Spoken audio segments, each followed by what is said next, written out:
Good afternoon. It's Sunday. It's spring finally. This past Friday, the 21st, was the first day of spring. Today is a gorgeous day. I've been out in the car when I got home from church. Just took some time just to sit in the car and enjoy watching the osprey. They've got chicklets, the returning osprey to the nest, so I had fun doing that. But I just wanted to take today, the 23rd, I guess, of March, and just highlight a particular children's picture book. I'm thinking about how I'm going to be using that, and I'll talk a little bit about that later toward the end of the video. But the book today, the CPB today, is one of my all-time favorites. It's titled A Basketful of Kittens. It was written by Ruthanna Long. Illustrator is Ed Renfro, and this was actually published in 1972. This is actually, it's a golden book, but it is probably my top favorite book from childhood. And so this is not actually, the copy that I've got is not my childhood copy. I don't know what happened to my childhood copy, but I found this, I don't know, some years back, used somewhere, and picked it up. So I wanted to show like the end pages, just the style. It brought back so many memories for me. I love the end pages. And I thought I would show you,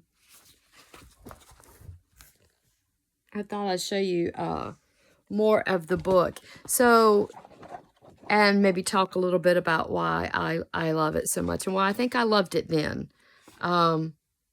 Because some of the reasons that I love it now have evolved as I have evolved.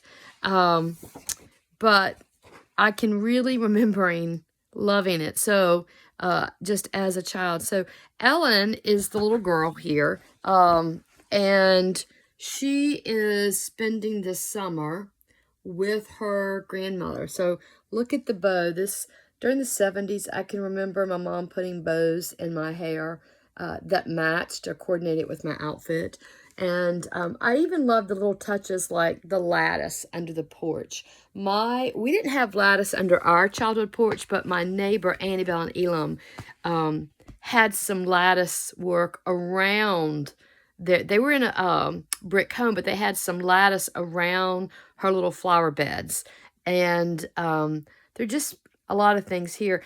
Interestingly, this book, when I picked it up, some child had colored with a blue, looks like it was a blue crayon throughout and on several of the pages, but I picked it up anyway. I think that's just another layer of gloss of love, obviously. But anyway, this little Ellen goes to live with, or I should say, goes to visit her grandmother Duncan, during the summertime. So she's just there, and she's bored, and she hears mewing one day sitting on the porch, and come to find out, she gets under the lattice work, and there's spider webs, things like that, but she finds 4 kittens, 4 kittens they're kittens, and is very excited.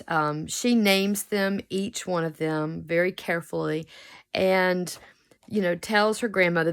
One of the funny things is she goes in because they're mewing and she doesn't see the mother cat around. So she goes in to get something. She gets milk, and I understand you can't give regular milks, but I understand to kittens. But she goes in, and she knows the way that it phrases is that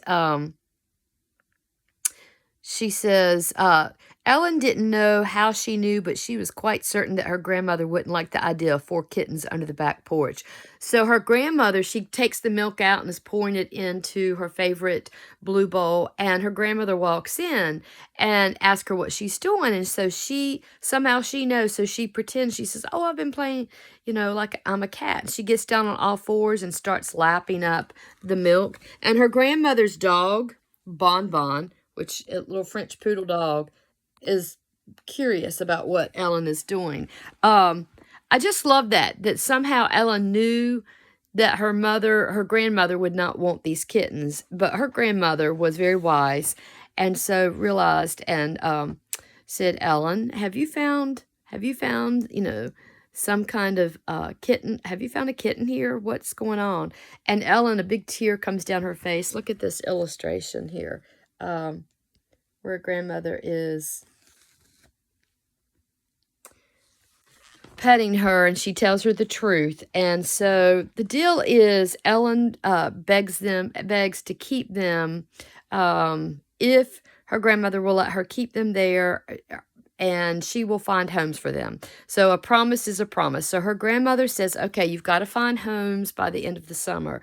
So that's when she turns around and she names each one of them Stormy, Sneaker, Sunny, and then Shadow. So of the four, Shadow is the kitten that's kind of very shy, won't come out of the shadow, is not as comfortable as its other three siblings. But so it goes on, and it's starting to get toward the end of the summer, and so Ellen starts looking, her grandmother starts helping her try to find homes for them. So she makes a poster. Nobody responds over the few days, where she puts the poster outside.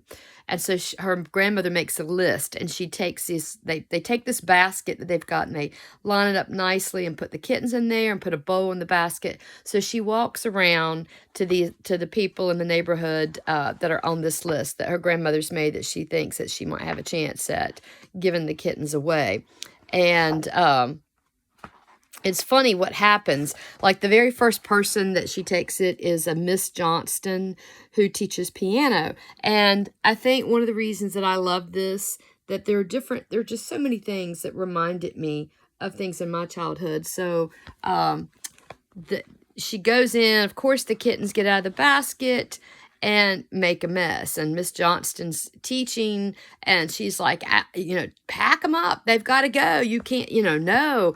So it's funny to see each house that she goes to and she goes to the grocery store, she goes to the post office, the little things that happen, and the people are like, no, absolutely not. So anyway, I loved cats. When I was a small kid. My grandmother, my Baba, that's what we called her, and my grandfather didn't have cats, but I loved cats. And so I just loved this book at that point, and I could just relate to Ellen just wanting kittens.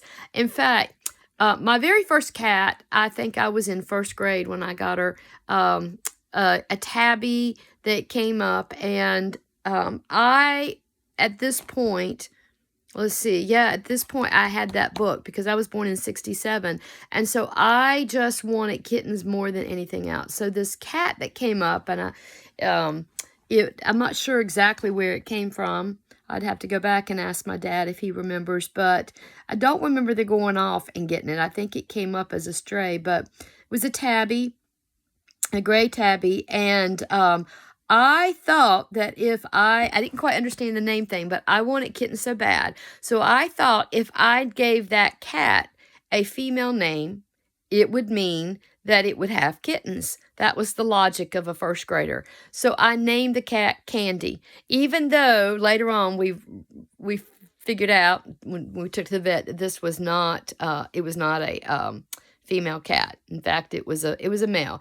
But I loved Candy. Candy was very self-sufficient. When we would leave to go to the beach or on vacation or something like that, Candy would go off, and then when we would get back, Candy would, within minutes of us arriving home, Candy would come across the field. So Candy took care of himself, but he loved me. Oh, he loved me, and I loved Candy, and I just thought if I just hung on to that, if you name a female cat a female name, I was going to have kittens. Never got that pleasure, but I think that's one of the reasons that I really loved this book, and it just represented for me promise and hope, because what happens at the end, and I won't spoil it in case somebody wants to read it, but Ellen is able to find a home for all except for Shadow. And Shadow, by this time, Grandmother Duncan has realized that Shadow is a nice, calm cat, and it's actually Grandmother Duncan's idea to keep the cat, and says, listen, you will have to come back next summer and stay with me and help take care of the cat. And so, because a promise is a promise. So I love the idea that this book was about giving something up that you really, really wanted, but you did get to keep something. And in this case, it was Shadow. So I adored this. I think right now, I talked about how I would like to think about why I love it so much now. It represents so much of my childhood. It represents good memories. It represents wanting something, and knowing that that might not happen out, but still being blessed with something in return. It just takes me back. I wanted the relationship that this little girl, Ellen, had with her grandmother. I didn't get to see my grandparents as often as I would have preferred. They actually lived in Great Bridge, Virginia, and I lived in Fayetteville, North Carolina as a child. And so I didn't get to see them as often, and I always wanted to be really close to my grandmother, my Baba. And I wanted that relationship. I wanted to be able to go to her house, and we would go to her house from time to time and stay, but I didn't get to stay like all summer as I just yearned for. Actually, my grandmother, when I was in 7th grade, my grandfather died, and my grandmother, Baba, came to live with us. We later learned she had Alzheimer's, and so we took care of her for as long as she lived with us. So I've got all kinds of stories about that too, what that was like as well. But I just look at this book and it just takes me back to a time of where maybe life was simpler in that I knew what I wanted, and it was very simple, was to have kittens, cats, and just the goodness, the blessing of simple things. And I think that that's part of what I appreciated then, or what I appreciate now about looking back at it. So I think I'm going to use this to have students, if they can reflect back and find or recall a children's picture book that meant a lot to them, and what it meant, the safety, maybe the security it represented in some way, the good memories. Maybe it was who read it to them, who introduced it to them. Maybe it reminded them of, I don't know, a lot of different things. And go back, I teach seniors primarily, and we come full circle. And it's interesting, one of my seniors was telling one of my colleagues just recently that he was really terrified to graduate. I've had that happen a few times. I don't think it's all that uncommon. If they don't know what it's going to look like on the other side of graduation, or even if they do, even if they've got their plans, they still don't know exactly what it's going to look like. And I find that it's a good time for them to look back and to think about, the lessons that those people that have crossed your path in your life have instilled in you, and then it's going to be okay on the other side. So I think looking back and recalling, memories could be a very positive thing and a thing of comfort. So I'm thinking about using it as that, and just to share, a favorite. It's interesting what our favorites are and why. So anyway, I hope you get out and enjoy some of this beautiful weather today. It certainly is pretty, and that you enjoy the spring with maybe not all the stuff that spring brings, including the pollen. Already kind of feeling that a little bit. But get out, enjoy, and be blessed. Bye-bye.